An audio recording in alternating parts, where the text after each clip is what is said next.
غفورا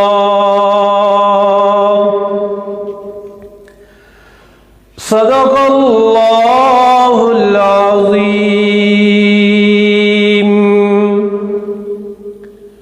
وبلغنا رسوله النبی الأمی الأمین العظیم الکریم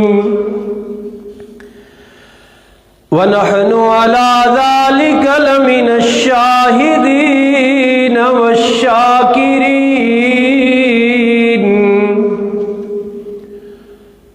والحمد لله رب العالمين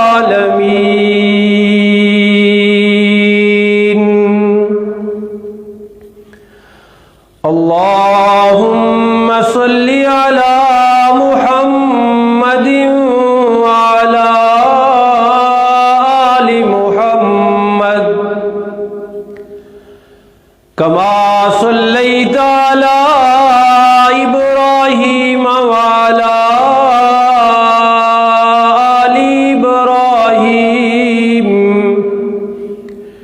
إنك حميد مجيد اللهم بارك على محمد وعلى آل محمد كما باركت على إبراهيم وعلى آل إبراهيم إنك حميد مجيد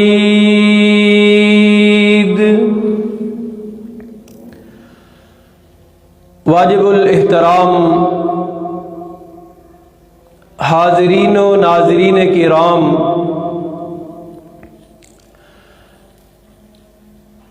رب ذوالجلال کی توفیق و رحمت سے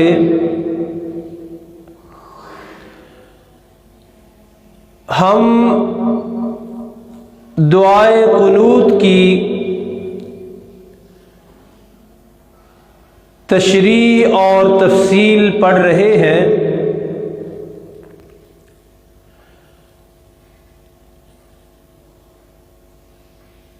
دعائے قنوت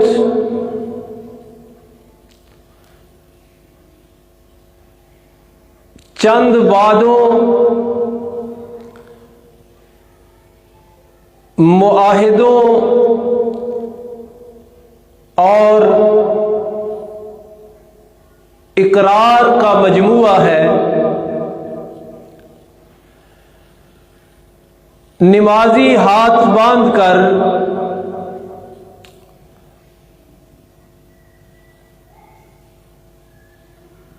رب السماوات والارض کے سامنے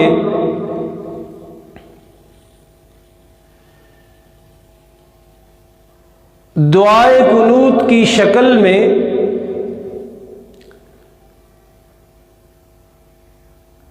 چند وعدے کرتا ہے۔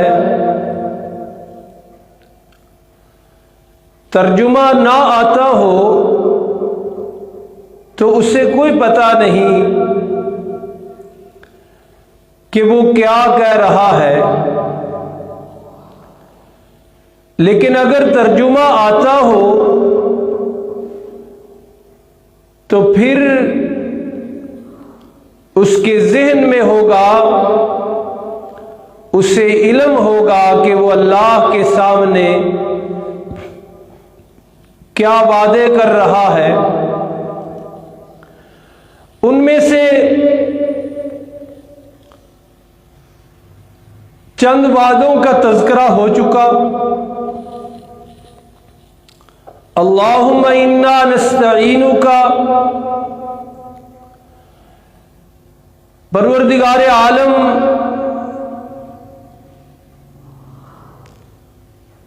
زندگی کے نشیب و فراز میں الجھنوں اور مشکلات میں ہم صرف تیری ہی مدد کے طلبگار ہیں۔ وَنَسْتَغْفِرُكَ، اس زندگی میں عام انسانوں سے اللہ کی نافرمانیاں ہو ہی جاتی ہیں، اس لیے اللہ کے سامنے ہم یہ اقرار بھی کرتے ہیں کہ یا اللہ ان گناہوں خطاؤں کی معافی بھی ہم آپ ہی سے طلب کریں گے۔ وَنُؤْمِنُ بِكَ، اور رب ہونے کے لحاظ سے، کائنات کا مالک ہونے کے لحاظ سے ہم ایمان بھی صرف ایک تیری ہی ذات پر رکھتے ہیں۔ وَنَتَوَكَّلُ عَلَيْكَ، اور عاجز و ناتواں بندے زندگی بھر کے تمام مراحل میں صرف آپ ہی کی ذات پہ توکل اور بھروسہ کرتے ہیں۔ یہاں تک ہم نے تفصیل سے پڑھا۔ آج اللہ رب العالمین کے فضل و کرم سے جو لفظ پڑھنا ہے وہ ہے وَنُثْنِي عَلَيْكَ الْخَيْرَ، کہ یا اللہ ہم آپ ہی کی حمد و ثنا میں مصروف ہیں، ہر وقت آپ ہی کی حمد و ثنا کریں گے، اور آپ کے سامنے عاجزی و انکساری کے ساتھ آپ ہی کی تعریفیں کریں گے۔ حمد و ثنا یہ بھی ایک عبادت کا حصہ ہے۔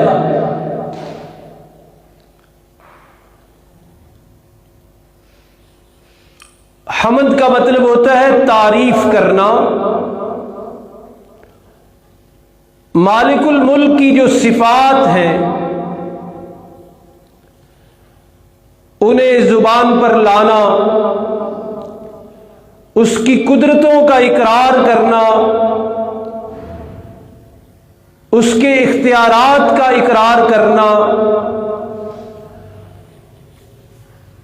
اس کے تصرفات کا اقرار کرنا،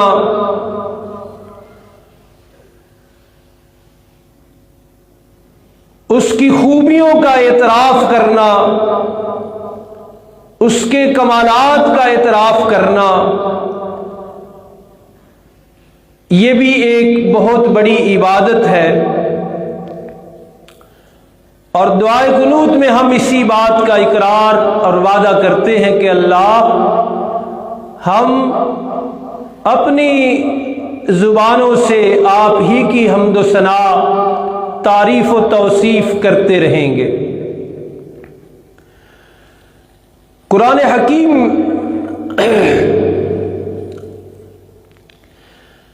جہاں سے شروع ہوتا ہے وہاں پہلا لفظ ہی اللہ نے یہ لکھا ہے، پہلا لفظ ہی یہ رکھا ہے الحمدللہ، کہ تمام تعریفیں اللہ ہی کے لیے ہیں،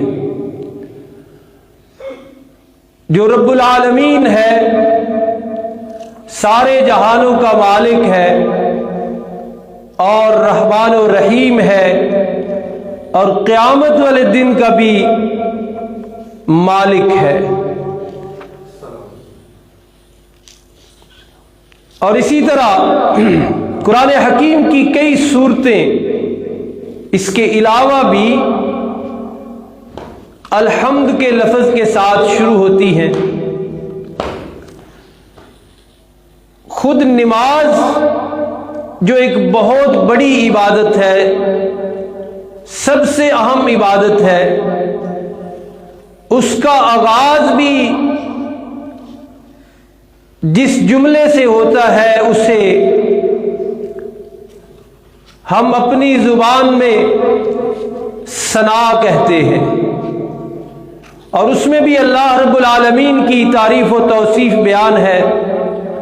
سبحانک اللہم وبحمدک وتبارک اسمک وتعالی جدک ولا الہ غیرک۔ اور پھر اس کے بعد جو خود سورۃ فاتحہ ہے وہ پڑھی جاتی ہے، اس میں بھی یہی الفاظ کہ الحمدللہ رب العالمین۔ تو اس طرح گویا دعائے قنوت میں ہم یہ اللہ سے وعدے کرتے ہیں کہ رب العالمین ہم ہر وقت آپ کی حمد و ثنا میں مصروف رہیں گے۔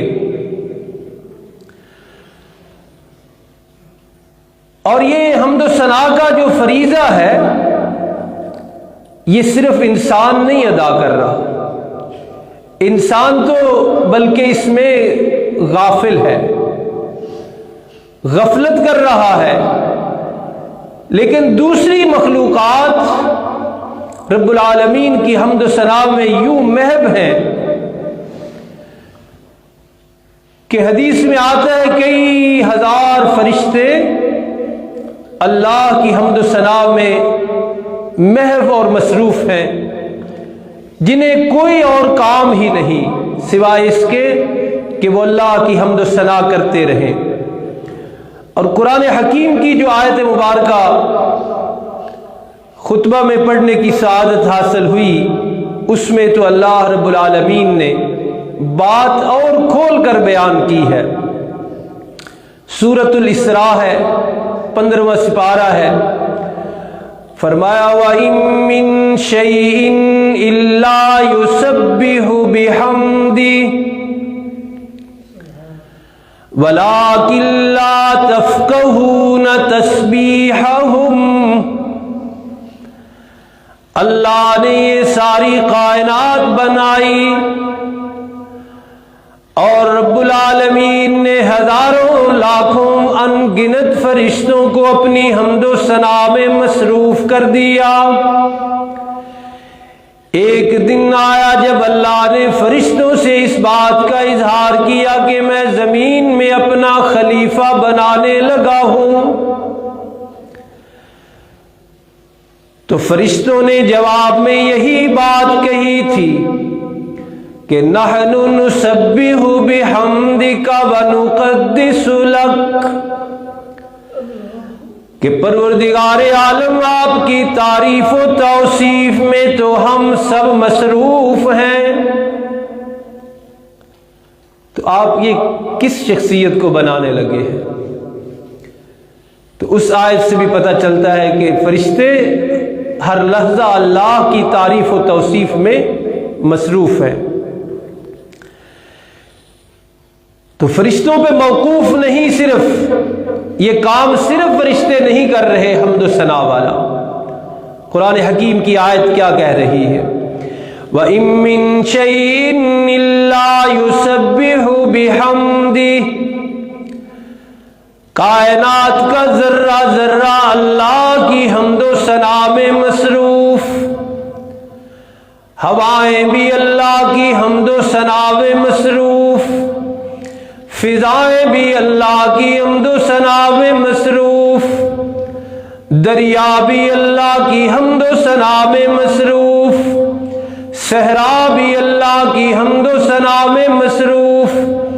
قرآن کا اشارہ ہے کہ نباتات بھی اللہ کی حمد و ثنا میں مصروف، جمادات بھی اللہ کی حمد و ثنا میں مصروف، حیوانات میں بھی اللہ کی حمد و ثنا میں مصروف، آسمان بھی اللہ کی حمد و ثنا میں مصروف، زمین بھی اللہ کی حمد و ثنا میں مصروف، شمال والے بھی اللہ کی حمد و ثنا میں مصروف، جنوب والے بھی اللہ کی حمد و ثنا میں مصروف،